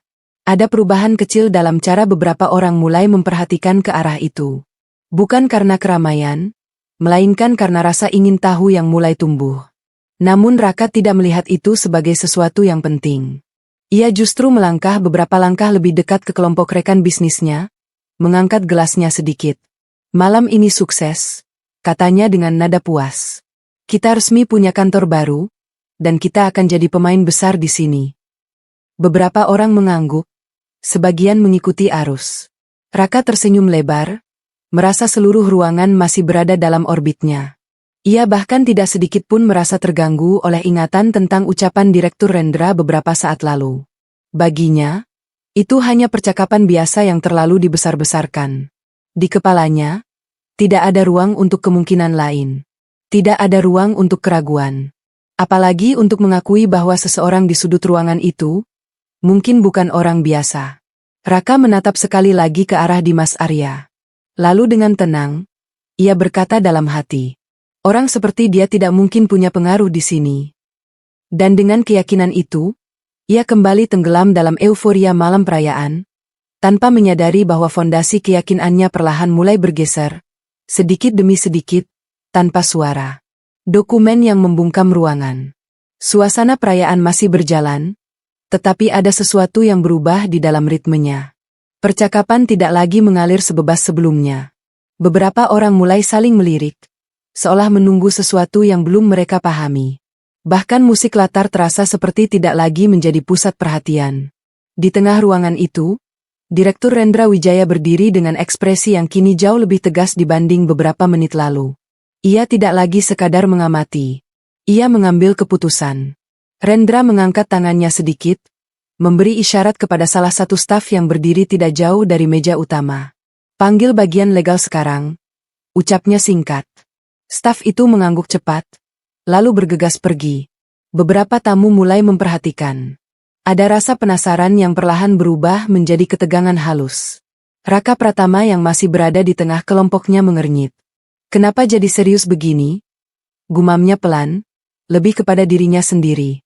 Fania Lestari menatap arah Rendra, lalu ke sudut ruangan tempat Dimas Arya berdiri. Untuk pertama kalinya, ia tidak langsung memberi komentar. Beberapa menit kemudian, dua orang dari bagian legal perusahaan masuk ke ruangan membawa sebuah folder tebal berwarna gelap. Langkah mereka teratur, profesional, namun suasana yang mereka bawa terasa berbeda. Lebih dingin, lebih formal. Rendra menunjuk meja kecil di dekatnya. Buka sekarang, perintahnya. Salah satu staf legal menaruh dokumen itu di atas meja, lalu membuka halaman pertama dengan hati-hati. Ruangan perlahan mulai sunyi. Bahkan percakapan kecil di belakang berhenti tanpa perlu diminta. Rendra menatap semua orang yang ada di sekitarnya. Karena ada kesalahpahaman yang cukup jauh malam ini, katanya dengan suara stabil, saya rasa perlu ada klarifikasi resmi. Raka mengangkat alis, masih belum sepenuhnya memahami arah situasi. Klarifikasi apa lagi? Pikirnya. Staf legal mulai membalik halaman dokumen dengan tenang. Nama-nama tertulis rapi, disertai struktur kepemilikan perusahaan yang tampak resmi dan tidak terbantahkan. Dan kemudian, jari staf itu berhenti. Sejenak ruangan seperti menahan napas. Rendra mendekat setengah langkah. Bacakan, katanya singkat. Staf legal itu menarik napas kecil, lalu membaca dengan suara jelas. Berdasarkan struktur kepemilikan saham awal dan daftar pemegang saham aktif yang diperbarui, nama berikut tercatat sebagai pemegang saham signifikan. Ia berhenti sepersekian detik, lalu melanjutkan. Dimas Arya. Tidak ada suara. Tidak ada reaksi langsung. Seolah ruangan membutuhkan waktu untuk memahami kata-kata itu terlebih dahulu sebelum mengizinkan mereka menjadi kenyataan. Raka Pratama yang tadi masih tersenyum tipis, kini perlahan kehilangan ekspresinya. Matanya bergerak cepat ke arah sudut ruangan. Ke arah Dimas Arya. Sementara itu, beberapa tamu mulai saling berbisik pelan, mencoba memastikan mereka tidak salah dengar. Rendra tidak menunggu reaksi. Ia menunjuk halaman berikutnya. Lanjutkan, katanya. Staf legal kembali membaca. Posisi kepemilikan tersebut masih tercatat dalam sistem internal perusahaan sebagai kepemilikan aktif dan sah, sesuai dengan dokumen restrukturisasi terakhir. Ruangan kini benar-benar berubah. Bukan lagi sekadar sunyi, tapi berat. Seperti semua orang baru saja menyadari bahwa mereka berdiri di atas informasi yang selama ini tidak mereka ketahui. Raka menelan ludah pelan. Untuk pertama kalinya malam itu, tawanya yang tadi terasa yakin, tidak lagi terdengar di kepalanya sendiri. Dan di sudut ruangan itu, Dimas Arya tetap berdiri tenang. Seolah namanya yang baru saja dibacakan di seluruh ruangan, hanyalah bagian kecil dari sesuatu yang jauh lebih besar yang belum sepenuhnya terbuka. Dunia Raka mulai retak. Ruangan yang tadi penuh cahaya dan kebanggaan kini terasa seperti menyempit. Udara di dalamnya tidak berubah secara fisik, tetapi bagi Raka Pratama, semuanya terasa lebih berat, lebih sesak. Seolah setiap sudut ruangan kini menekan dirinya dari arah yang berbeda. Matanya masih menatap ke arah meja legal, tempat dokumen itu terbuka. Nama itu masih ada di sana. Dimas Arya. Tidak berubah. Tidak bisa disangkal. Tidak bisa diputarbalikkan dengan tawa kecil atau ejekan seperti yang ia lakukan sebelumnya. Raka menelan ludah. Sekali. Lalu sekali lagi. Namun rasa percaya diri yang biasanya mudah ia kumpulkan, kali ini tidak kembali. Ini, pasti ada penjelasan lain. Gumamnya pelan, hampir tidak terdengar oleh dirinya sendiri. Fania Lestari yang berdiri di sampingnya tidak langsung merespons. Biasanya ia akan cepat menenangkan atau mengarahkan situasi, tapi kali ini ia hanya diam, matanya bergerak dari dokumen ke wajah Raka. Ada sesuatu yang berubah di sana. Bukan hanya ekspresi, tapi fondasi keyakinan. Raka melangkah setengah langkah ke depan, seperti mencoba merebut kembali kontrol situasi yang perlahan hilang. Dokumen seperti itu bisa saja lama, atau belum diperbarui, katanya lebih keras, mencoba meyakinkan bukan hanya orang lain, tetapi dirinya sendiri. Beberapa orang di sekitarnya tidak langsung menanggapi. Mereka hanya saling berpandangan. Rendra Wijaya berdiri dengan tenang, tanpa mengganggu, tanpa membenarkan atau membantah. Ia hanya mengamati. Sementara itu, staf legal tetap diam, menunggu perintah selanjutnya. Raka kembali menatap Dimas Arya. Kali ini tidak ada senyum di wajahnya. Tidak ada rasa meremehkan seperti sebelumnya. Yang ada hanya kebingungan yang mulai berubah menjadi kegelisahan. Kalau dia benar pemegang saham besar, Raka berpikir cepat. Kenapa dia tidak pernah muncul? Pertanyaan itu muncul terlalu cepat, terlalu jujur, dan terlalu mengganggu. Raka mengepalkan tangannya sedikit. Ia tidak terbiasa berada dalam posisi tidak tahu. Tidak terbiasa berada dalam posisi yang tidak bisa ia kendalikan. Ini tidak masuk akal, katanya lagi, kali ini lebih pelan, namun nada suaranya mulai retak. Fania akhirnya berbicara, suaranya hati-hati. Raka, kita perlu tenang dulu. Kalimat itu biasanya membuat Raka merasa didukung. Tapi kali ini, tidak. Karena kata, tenang, justru terdengar seperti pengakuan bahwa ada sesuatu yang tidak beres. Raka tidak menjawab. Matanya kembali ke dokumen. Ke nama itu. Dan untuk pertama kalinya sejak malam dimulai, ia tidak melihat dirinya sebagai pusat ruangan. Ia melihat sesuatu yang lain. Sesuatu yang tidak ia perhitungkan. Dari sudut ruangan, Dimas Arya tetap berdiri dengan tenang. Tidak berubah. Tidak bereaksi berlebihan. Seolah semua yang terjadi bukan sesuatu yang baru baginya. Dan di saat itu, untuk pertama kalinya, Raka Pratama mulai merasakan sesuatu yang asing. Bukan marah. Bukan kesal. Tapi retak. Pelan. Dalam. Dan tidak bisa dihentikan begitu saja. Fania mulai menjauh. Suasana ruangan kini sudah tidak lagi sama seperti awal perayaan dimulai. Sorotan yang tadinya tertuju pada Raka Pratama sebagai pusat kebanggaan perusahaan, perlahan bergeser. Bukan karena ada yang menggeser secara langsung, tetapi karena pondasi kepercayaannya sendiri mulai runtuh di depan mata semua orang.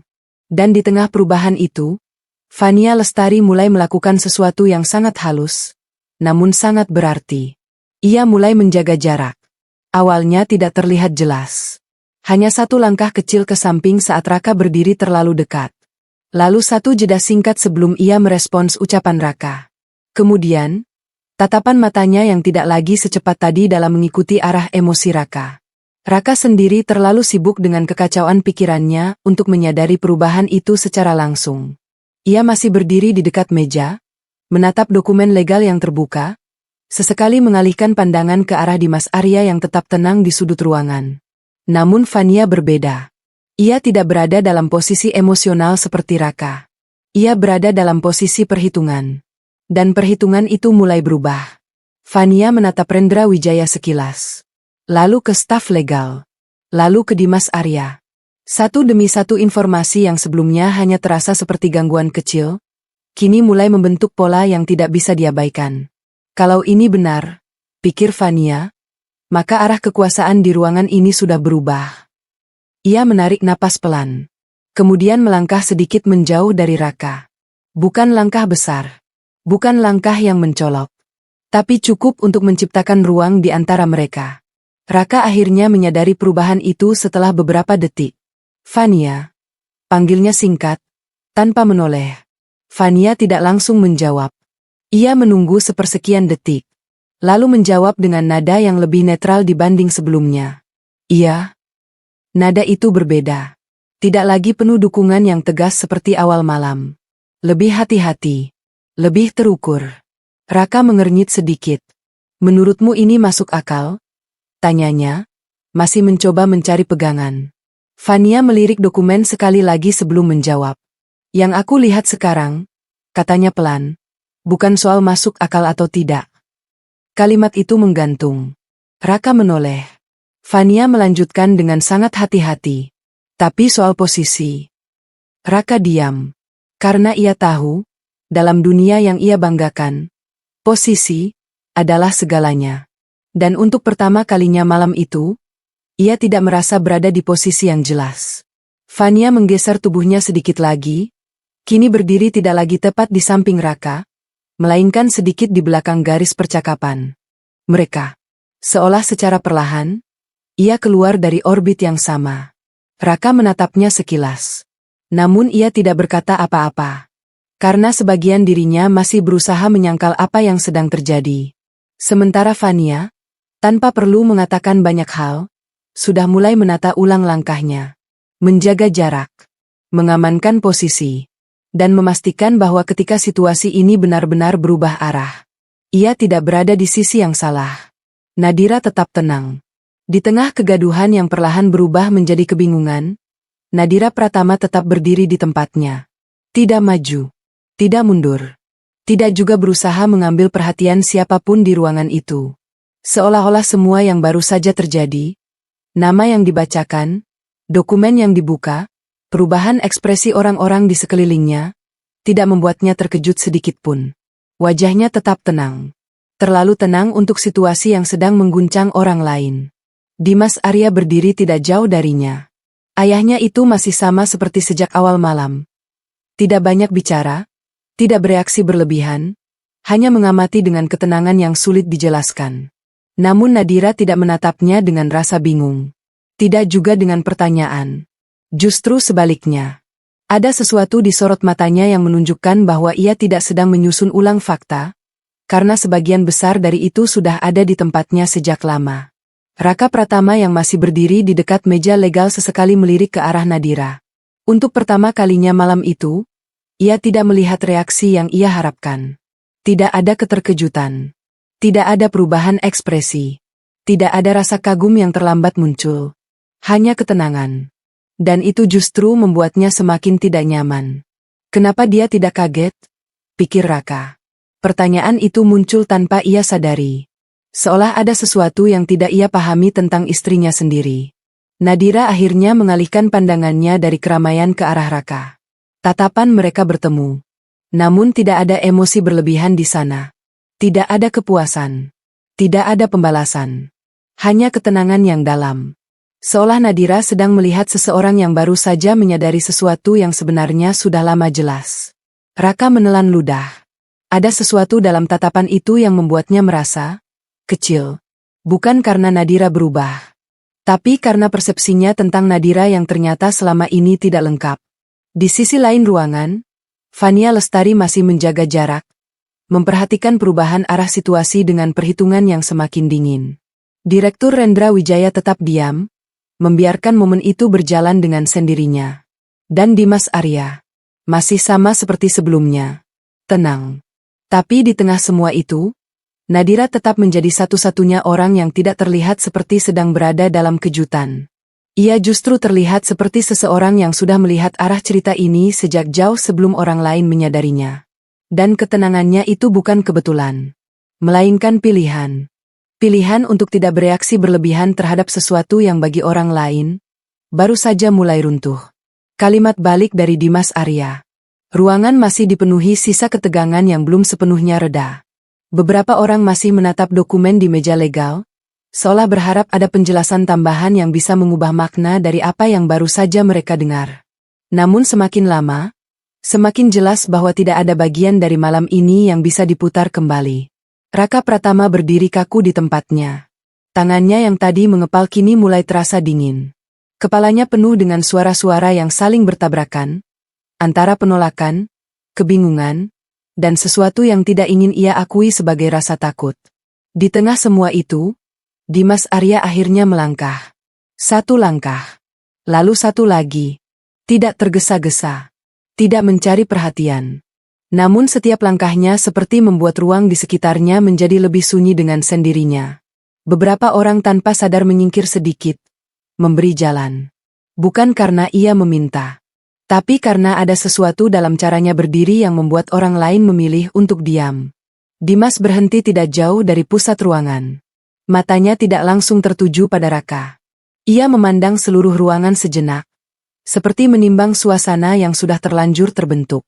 Baru setelah itu, tatapannya berhenti. Tepat pada Raka Pratama. Raka menegang.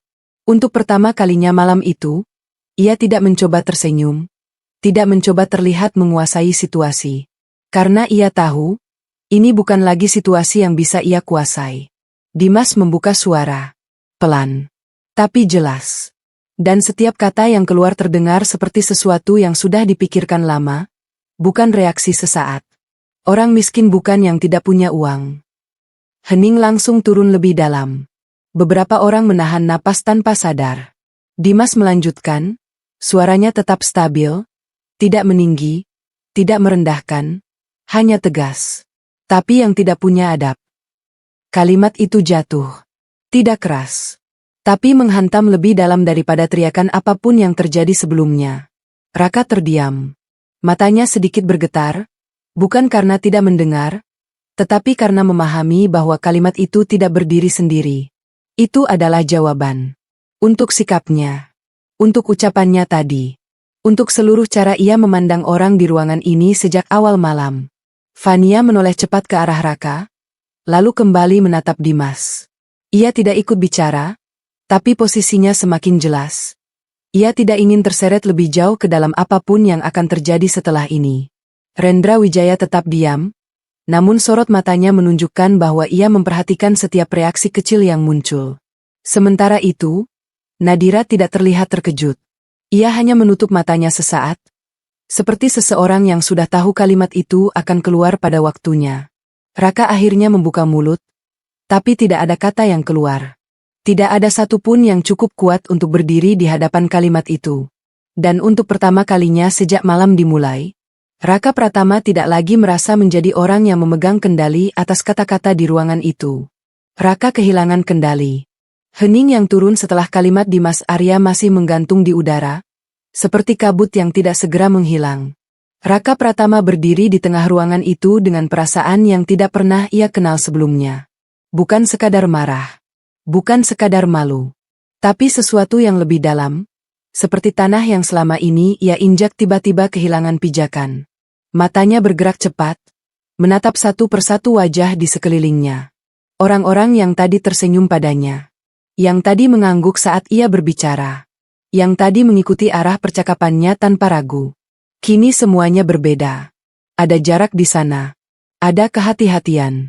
Ada penilaian. Raka menelan ludah. Ia mencoba menarik kembali kendali yang terasa lepas dari tangannya. Ini tidak seperti yang kalian pikirkan, katanya akhirnya. Suaranya keluar, tapi tidak stabil. Tidak setegas seperti biasanya. Ia berhenti sejenak, lalu melanjutkan dengan lebih cepat, seolah takut kehilangan kesempatan untuk menjelaskan. Maksudku tadi itu konteksnya berbeda. Aku tidak bermaksud. Kalimatnya terputus. Karena ia sendiri tidak yakin harus melanjutkan kemana. Untuk pertama kalinya, kata-kata yang biasanya menjadi senjatanya, tidak lagi bekerja dengan baik. Fania Lestari yang berdiri tidak jauh darinya menatap dengan ekspresi yang sulit dibaca. Ia tidak lagi mencoba membantu sepenuhnya, hanya mengamati, seperti seseorang yang sedang menghitung arah arus. Direktur Rendra Wijaya tetap diam, namun sorot matanya tajam, Tidak memotong, tidak mengintervensi, hanya menilai. Dan itu yang membuat Raka semakin tidak nyaman. Karena tidak ada yang membantunya. Tidak ada yang membelanya. Tidak ada yang segera mengubah situasi menjadi ringan kembali seperti yang biasanya terjadi dalam dunia yang ia kuasai. Raka menggeser pandangannya ke arah Dimas Arya. Pria itu masih berdiri tenang. Tidak ada ekspresi puas. Tidak ada ekspresi menyerang. Hanya ketenangan yang membuat Raka merasa semakin kecil di dalam kepalanya sendiri. Aku tidak tahu kalau Anda, Raka berhenti lagi, suaranya mulai turun, punya posisi seperti itu. Kalimat itu terdengar seperti pengakuan setengah hati. Tapi juga seperti upaya terakhir untuk menyelamatkan dirinya sendiri. Namun tidak ada respons langsung dari Dimas. Tidak ada pembenaran. Tidak ada penjelasan panjang. Hanya diam. Dan diam itu justru lebih berat dari jawaban apapun. Raka akhirnya menoleh ke arah orang-orang di ruangan itu lagi. Namun kali ini, ia tidak menemukan wajah yang sama seperti sebelumnya. Beberapa orang menghindari tatapannya. Beberapa lainnya menatap dengan ekspresi yang tidak lagi netral. Dan sebagian kecil, tampak seperti sudah menarik kesimpulan sendiri. Dada Raka terasa sesak. Ia membuka mulut lagi, tapi kali ini tidak keluar suara yang meyakinkan. Hanya napas pendek yang tertahan. Kesadarannya mulai retak perlahan. Bukan karena satu ucapan. Tapi karena semua hal yang selama ini ia yakini tentang dirinya sendiri, mulai dipertanyakan oleh semua orang di ruangan itu pada saat yang sama. Dan untuk pertama kalinya, Raka Pratama benar-benar kehilangan kendali, bukan hanya atas situasi, tetapi juga atas cara orang-orang melihatnya. Jabatan yang mulai runtuh. Ketegangan di ruangan itu belum juga mereda, justru semakin mengeras seperti udara yang tidak lagi bisa mengalir dengan normal. Raka Pratama masih berdiri di tempatnya, namun cara ia berdiri sudah berbeda. Bahunya tidak lagi tegap seperti awal malam. Ada ketegangan kecil di rahangnya, tanda bahwa ia sedang menahan sesuatu yang tidak bisa ia lepaskan begitu saja. Di hadapannya, Direktur Rendra Wijaya akhirnya melangkah maju. Tidak cepat, tidak emosional. Namun setiap langkahnya terasa seperti keputusan yang sedang mendekati bentuk akhirnya. Rendra berhenti di dekat meja legal, menatap sekilas dokumen yang masih terbuka, lalu mengalihkan pandangannya ke seluruh ruangan. Baik, ucapnya akhirnya, suaranya tenang namun tegas. Satu kata itu saja sudah cukup membuat beberapa orang kembali diam. Rendra menatap Raka Pratama langsung. Dan untuk pertama kalinya malam itu, Raka tidak melihat keraguan di mata orang yang berbicara kepadanya. Raka, lanjut Rendra, posisimu sebagai bagian dari manajemen akan kami tinjau ulang. Ruangan langsung menegang. Beberapa orang saling melirik, tapi tidak ada yang berani bersuara. Raka membeku. Ditinjau ulang, ulangnya pelan, seolah mencoba memastikan bahwa ia tidak salah dengar. Rendra mengangguk kecil. Ya, peninjauan ulang internal. Suaranya tetap stabil, tanpa meninggi, tanpa merendahkan. Justru karena itu, kalimatnya terasa lebih final. Karena sikapmu di depan pemegang saham, lanjut Rendra, dan cara kamu memperlakukan tamu yang hadir malam ini, perusahaan tidak bisa mengabaikannya. Kalimat itu jatuh pelan, tapi jelas. Raka menatap Rendra, lalu tanpa sadar melirik ke arah Dimas Arya. Pria itu masih berdiri tenang, seperti titik pusat yang tidak terganggu oleh apapun yang sedang runtuh di sekitarnya. Fania Lestari menarik napas pelan, lalu sedikit menggeser posisi tubuhnya lagi, kali ini semakin menjauh dari Raka, tanpa benar-benar meninggalkannya secara mencolok. Raka menyadari itu. Tapi ia tidak bisa fokus pada satu hal saja. Karena pikirannya sudah terlalu penuh. Apa ini keputusan resmi sekarang? Tanya Raka. Suaranya mulai kehilangan kestabilan yang tadi ia coba bangun kembali. Rendra tidak langsung menjawab. Ia hanya menatap Raka beberapa detik. Lalu berkata dengan tenang, ini adalah langkah awal evaluasi. Kata, awal, seharusnya memberi ruang harapan. Tapi dalam konteks malam ini, itu justru terdengar seperti pintu yang perlahan mulai ditutup. Raka menghela napas pendek. Ia mencoba mencari dukungan di sekelilingnya. Namun tidak ada satupun tatapan yang kembali menguatkannya seperti sebelumnya. Semua orang tampak menjaga jarak emosional. Seolah mereka sedang memisahkan diri dari sesuatu yang mulai dianggap berisiko. Raka menelan ludah. Jabatannya, posisinya, gengsinya. Semua yang tadi ia banggakan di awal malam, perlahan mulai bergeser dari sesuatu yang pasti menjadi sesuatu yang bisa hilang. Dan di tengah semua itu, Dimas Arya tetap tidak berubah. Tenang. Diam. Seperti seseorang yang tidak perlu mengangkat suara untuk mengubah arah seluruh ruangan. Raka Pratama berdiri di tengah keputusan yang belum sepenuhnya final, tapi sudah cukup untuk membuatnya mulai kehilangan pijakan yang selama ini ia anggap tidak akan pernah goyah. Kebenaran yang tidak bisa ditutup. Ruangan itu masih terasa tegang, namun kini bukan lagi karena kejutan, melainkan karena sesuatu yang lebih dalam. Kesadaran bahwa semua yang terjadi malam ini tidak lagi bisa dibalikan. Raka Pratama berdiri dengan napas yang belum stabil. Matanya sesekali bergerak, seperti mencari celah untuk kembali berdiri di atas situasi yang perlahan runtuh sepenuhnya. Namun sebelum ia sempat mengatakan apapun lagi, Dimas Arya akhirnya kembali berbicara. Suaranya tidak tinggi, tidak menekan.